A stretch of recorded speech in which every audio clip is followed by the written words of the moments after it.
Baited and switched. That's how the Sisters Cold Weather Shelter Board feels the council and mayor handled their latest effort to open what would be the city's only homeless shelter.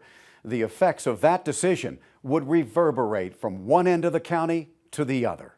Denying the emergency shelter site application. It's the second time the shelter has been turned down by the City of Sisters, leading Blanchard and his Cold Weather Shelter Board to wonder This meeting is adjourned. if any accommodating the homeless here is an affront to the town's seemingly spotless reputation. The fact that we were able to get our full funding, $1.58 million, that's a lot of money for a small community like this. So at this point in time, because we can't meet those milestones, that funding is gone.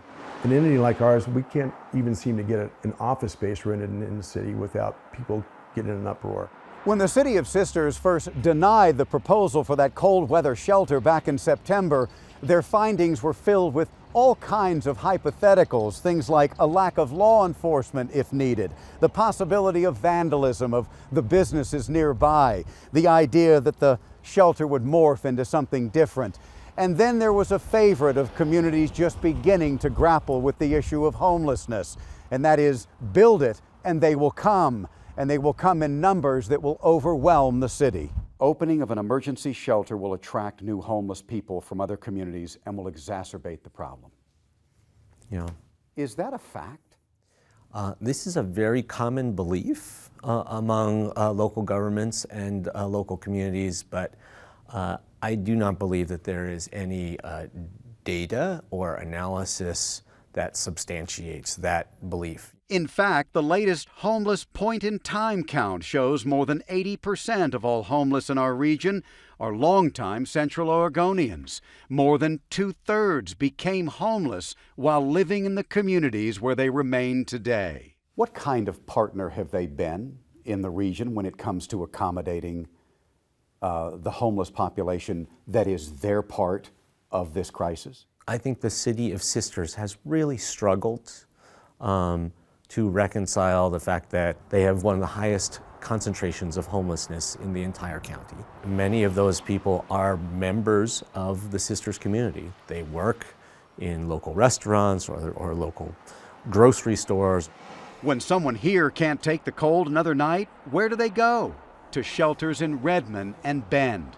Those nonprofits will tell you the largest number of non-locals using their services are coming from Sisters. And that's hard on our service providers, and it's hard on our budgets that we budget for a certain amount, and then we're seeing not 80 people, but 100 people or more every night. They try not to turn anyone away, but they're getting to the point where they're starting to have to turn folks away or say, we are full. Here it's like we are always together. Too full for families like Kelly's. This is where the mother of 3 young boys lives year-round until they can save up enough to afford something better. We woke up one day and realized that we own nothing except for our cars, and we were paying $3,000 a month to live in a bad neighborhood. And I didn't even want my kids to go to school there. Both she and her husband work multiple jobs in Sisters. Kelly's 3 young boys are in Sisters schools, on the school wrestling and baseball teams. The city is convinced it's doing all it can for families like hers. We like to think of ourselves as a strong partner and a convener of a lot of these conversations. Obviously, without larger budgets and more staff, it's harder to be more than that. We're certainly not in the business of actually running shelters or anything. No city in Central Oregon does. They all rely on nonprofits, close partnerships, and an urgency to at least begin to address the crisis. We don't want to wait until someone freezes to death in the woods or a fire starts or we have more people that are living in really unsafe conditions. We need to tackle it with some urgency. Funny thing is, no one has asked the City of Sisters for a single dime. All of the effort to accommodate the homeless here has been on the backs of volunteers through state and federal grants and emergency funding, most all of which the mayor and city council have turned down. And when it got real cold, not that long ago, the mattress literally froze to the wall. That has left couples like Josh and Andrea frozen in place.